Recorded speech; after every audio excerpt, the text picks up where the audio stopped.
Assalamualaikum warahmatullahi wabarakatuh. Perkenalkan, nama saya Bintang Lazuardi Arman. Di sini kita akan membahas tentang PPT mata kuliah manajemen resiko SI yang disusun oleh teman-teman kelompok yang terdiri dari Dimas Amri Firmansyah, Yoga Adi Nugraha, Bintang Lazuardi, Alvin Wadana Putra, dan M. Rizky Al-Abrar. Dosen pengampu adalah Ibu Yesi Hartiwi Eskom MSI. Pada artikel 1, artikel yang akan kita bahas dengan judul Audit Sistem Informasi Manajemen Sekolah Menggunakan Framework COVID 4.1, studi kasus pada SMK Labor Binaan FKIP Unri. Penulisnya itu Ibu Megawati. Rumusan masalah dalam artikel ini adalah bagaimana langkah menggunakan audit sistem informasi COVID 4.1 framework, dan apa saja strategi pengembangan sistem informasi dan bagaimana pengelompokan elemennya. Lalu, apakah sistem informasi manajemen sekolah yang telah diimplementasikan dan diterapkan membantu proses kerja pengguna. Metode yang digunakan akan dibahas oleh rekan saya, Yoga. Metode yang digunakan. Penelitian ini dilaksanakan dengan melakukan pengumpulan data melalui kuesioner dan wawancara terkait dengan komunikasi dan arah manajemen teknik informasi di SMK Labor Binaan FKIP Unri. Hasil penelitian. 1. Sekolah ini sudah baik dalam menentukan dan mengatur tingkat layanan, maka dari itu perlu dipertahankan dan ditingkatkan lagi agar kegiatan yang akan dilaksanakan dan aturan yang akan dilaksanakan dalam menjalankan prosedur tersebut dapat dikomunikasikan dengan baik. 2. Sekolah sudah baik dalam mengatur lingkungan fisiknya, maka dari itu perlu dipertahankan dan ditingkatkan lagi keamanan dan lingkungan fisiknya. 3. Agar memahami kegiatan dalam suatu pekerjaan dengan baik, setiap organisasi harus memiliki suatu acuan, instruksi, atau prosedur kerja. Karena dengan adanya prosedur atau acuan ini, para user, admin, dan manajemen mendapatkan suatu kejelasan serta kemudahan transparansi dalam setiap prosedur pelayanan yang diberikan. Maka dari itu, sebaiknya sekolah segera membuat SOP untuk sistem informasi manajemen sekolah.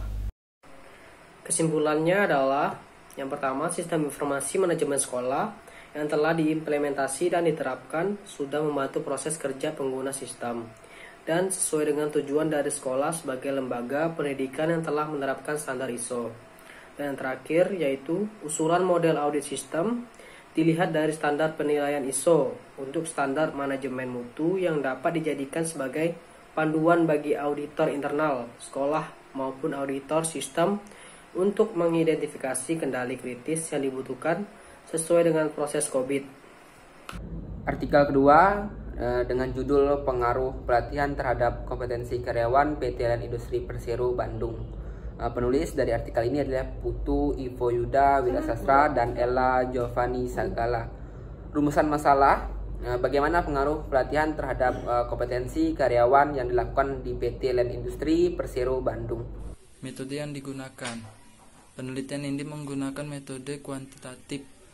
Dapat diartikan sebagai metode penelitian yang berlandaskan positisme, digunakan untuk meneliti dan populasi atau sampel tertentu. Pengumpulan data menggunakan instrumen penelitian. Analisis data bersifat kuantitatif atau statistik dengan tujuan untuk menguji hipotensi yang telah ditetapkan. Hasil penelitian. Karakteristik responden dominasi oleh jenis kelamin pria sebesar 71%. Kategori usia didominasi oleh usia 26 sampai 35 tahun sebanyak 47%. Lama bekerja lebih dari 5 tahun sebanyak 36%. Unit kerja didominasi oleh responden yang bekerja pada unit bisnis. Pendidikan terakhir didominasi oleh pendidikan S1 sebesar 43%. Hasil uji T, ada dua variabel yang tidak signifikan, yaitu variabel materi penelitian X3 dan variabel peserta pelatihan X5. karena nilai SIG lebih dari 0,5 sesuai dengan ketentuan analisis jalur, maka variabel yang tidak signifikan tersebut dapat dihilangkan. Mode summary nilai dari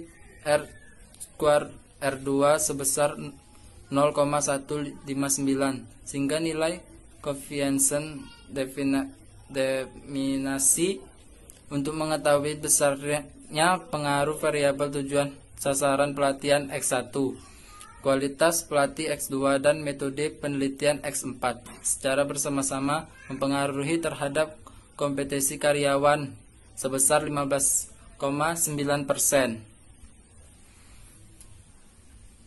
4. Tabel ANOVA nilai posiable sebesar 0,000 di mana nilai tersebut lebih kecil dari nilai X sama dengan 5%, sehingga HO ditolak dengan H1 diterima, yang artinya terdapat pengaruh yang signifikan variabel pelatihan yang terdiri dari tujuan sasaran pelatihan, kualitas pelatih, dan metode pelatihan terhadap kompetensi karyawan PT Land Industri. 4. Tabel ANOVA nilai probabilitas atau SIG sebesar 0,000 di mana nilai kecil dari nilai A sama dengan 5%, sehingga H0 ditolak dan H1 diterima, yang artinya terdapat pengaruh signifikan variabel pelatihan yang terdiri dari tujuan dan sasaran pelatihan, kualitas pelatih, dan metode pelatihan terhadap kompetensi karyawan PT Land Industri Persero Bandung. 5. Hasil uji trimming. A. Besarnya pengaruh variabel tujuan dan sasaran pelatihan sebesar 0,189 atau 18,9% dengan nilai SIG 0,012 lebih kecil dari A 0,05. Hal ini berarti bahwa hubungan tujuan dan sasaran pelatihan terhadap kompetensi karyawan adalah signifikan. B. Besarnya pengaruh variabel kualitas pelatih sebesar minus 0,279 atau minus 27,9% dengan nilai SIG 0,001 lebih kecil A 0,005. Hal ini berarti bahwa hubungan kualitas pelatih terhadap kompetensi karyawan adalah signifikan. C. Besarnya pengaruh variabel metode pelatihan sebesar 0,389 atau 38,9% dengan nilai SIG 0,000 lebih kecil A 0,05. Hal ini berarti bahwa hubungan metode pelatihan terhadap kompetensi karyawan adalah signifikan. Kesimpulan. 1. Pelatihan secara simultan berpengaruh positif dan signifikan terhadap kompetensi karyawan PT Land Industri atau Persero Bandung. Ini berarti bahwa secara keseluruhan pelatihan yang dilakukan oleh perusahaan sudah terencana dalam meningkatkan kompetensi karyawan untuk mewujudkan tujuan yang ingin dicapai perusahaan.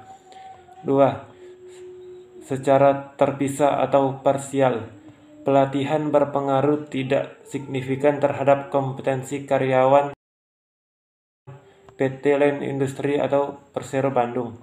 3. Dimensi yang tidak berpengaruh signifikan tersebut adalah dimensi materi pelatihan dan peserta pelatihan.